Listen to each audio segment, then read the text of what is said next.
So, but the reason and the main point is not in that. So we begin from the bright tints here. So we're going from the bright to orange. So that is not actually difficult and not actually important to do anything different here. So I won't take the brightest one. So the brightest one is almost white, you know. It's just, you know, white with some gray, but it's actually really nasty, so I don't want to use that. So now I'd better take something middle tone like gray, so, and I'm going to shade it away like that. So I don't want to work, you know, when I work with big parts I do some really wider moves, so I don't want this border to be actually stretched much more than here. So we have two variants here. So we do that more smooth, you know, layer under another one for it to be easier to show that gradient technically.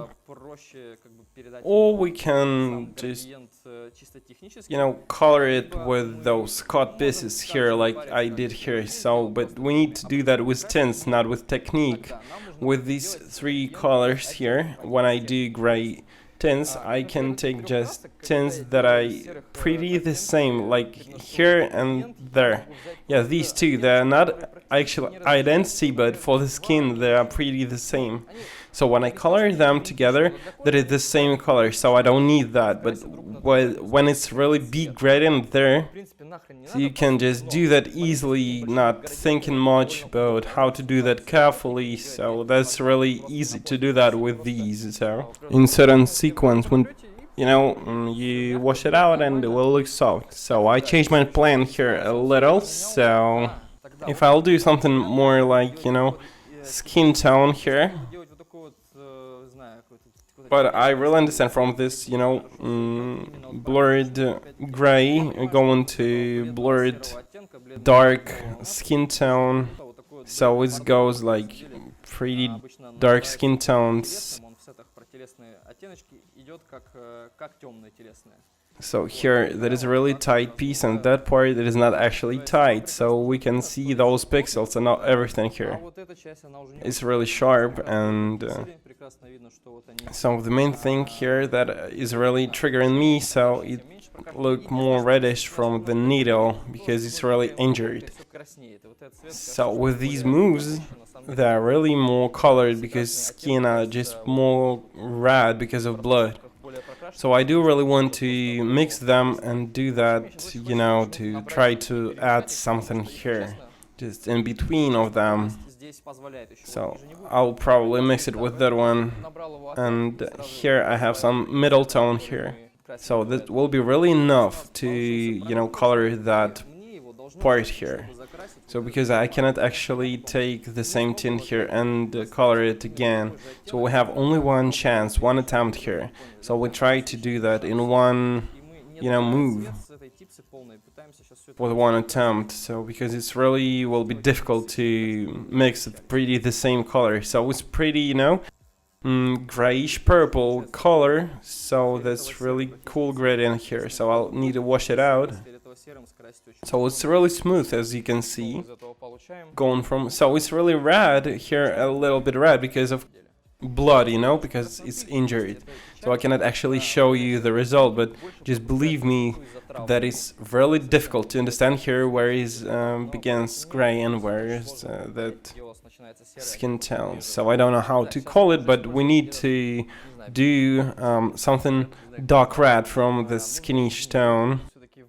So I'll do that transition here, like here, much longer than before, till here, probably, yeah, but I do that smooth as before, as you can see.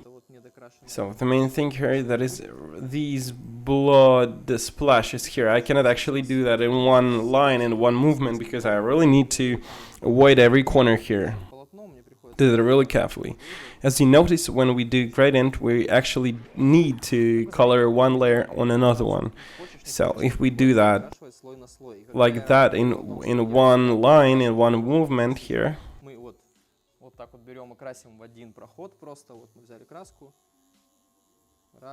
So and color further here. So that is really cool, but you know, how can you do that gradient here? So if you really need to do that gradient, you really need to put one layer on another one, just believe me. So that's why you need to move your hand much more than you do usually. So it's injured more when you do that layer on layer, but it's really cool to do that secondly or third time.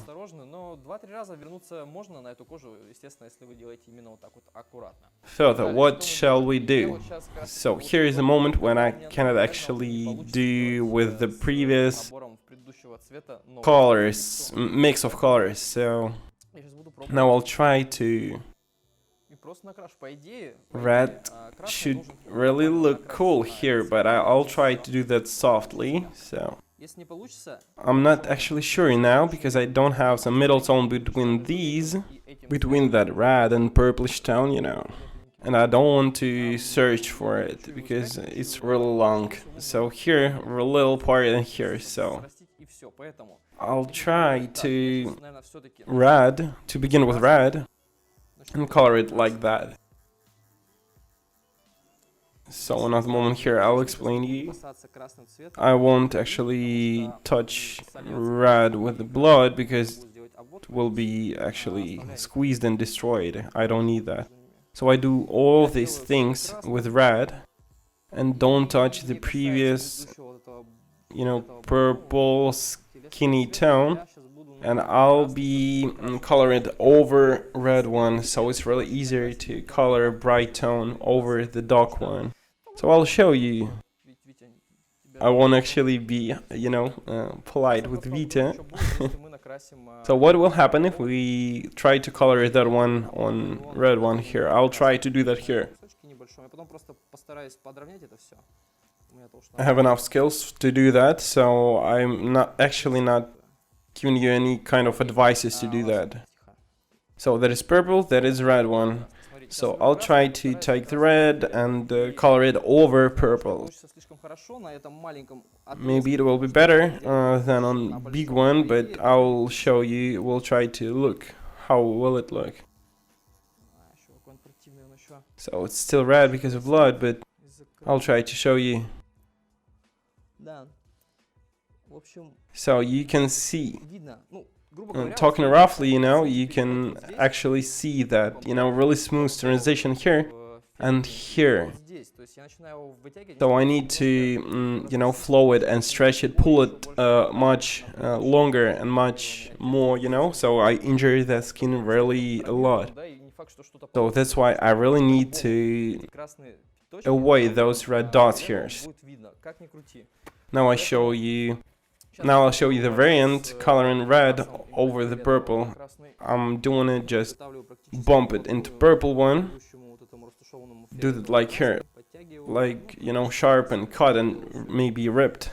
Not to have any precise borders, you know, with the gradient. Believe me, they will jump out just from the very beginning. Washed out everything from red, I take the purple one. Purplish tone, so it's really difficult to color bright tone over dark one. So you really need to probably do that twice or maybe 30 times, but try to not over-injure that skin because it's really dangerous. So I forgot to do that here.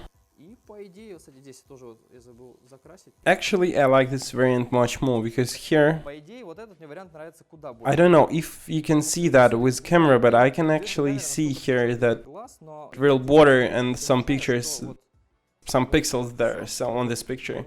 So here that is really smooth and soft. Actually, I don't like because this part is really injured a lot and so it's becoming reddish because of blood, so I don't like that.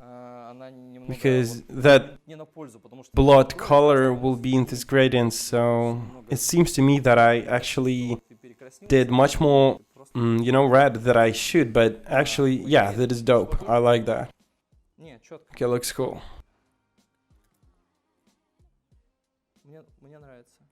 Especially for those, why do you do red background for the blood? I actually do that from, you know, dark dark red to orange, so I really need to pull it up on this, skin tone or something that we have here.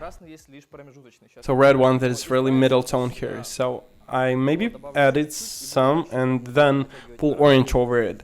So it's really easier here because in my own palette all these colors are picked up. So even to this red and this red orange tone. So I will just wash it out and color it over and over again and don't think much about that.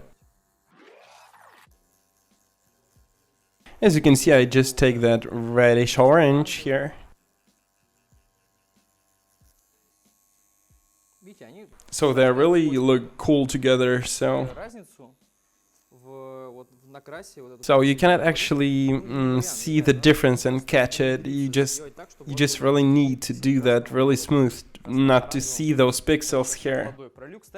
By the way, so these colors, red and red orange, that is colors from my set that I really work with. So you don't need to pick them up, search them. You can really buy them from my set.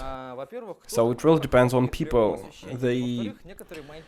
So some screens I really do that cooler or hotter, maybe more saturated, as you can see here. Kirill is playing with camera. So actually you can buy the set and you will get all the colors you need. So probably this year I'll do that. So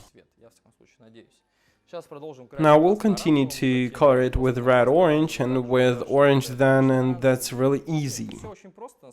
I don't actually need to tell you more, so you understood everything that should it look like. So I need to resume. So we do that all with colors, each layer on previous one for not to be pixels there. Probably you'd better do that with, correct searched and found tints there for it to look generally like mixed and without any kind of difficulties and mistakes and pixels. So don't be afraid of, coloring it over and over, layer on layer, because it's really cool experience to do that, but I cannot actually explain you everything in that. It's really tactical experience, So it really depends on your personal experience, so it works so. So that is everything. So next day we'll film what we colored there. And further, I'll show you how to do these sharp moments there. So that is not actually that obviously as you think, so maybe someone knows, but I really think that I should show you. Okay, bye-bye, see you.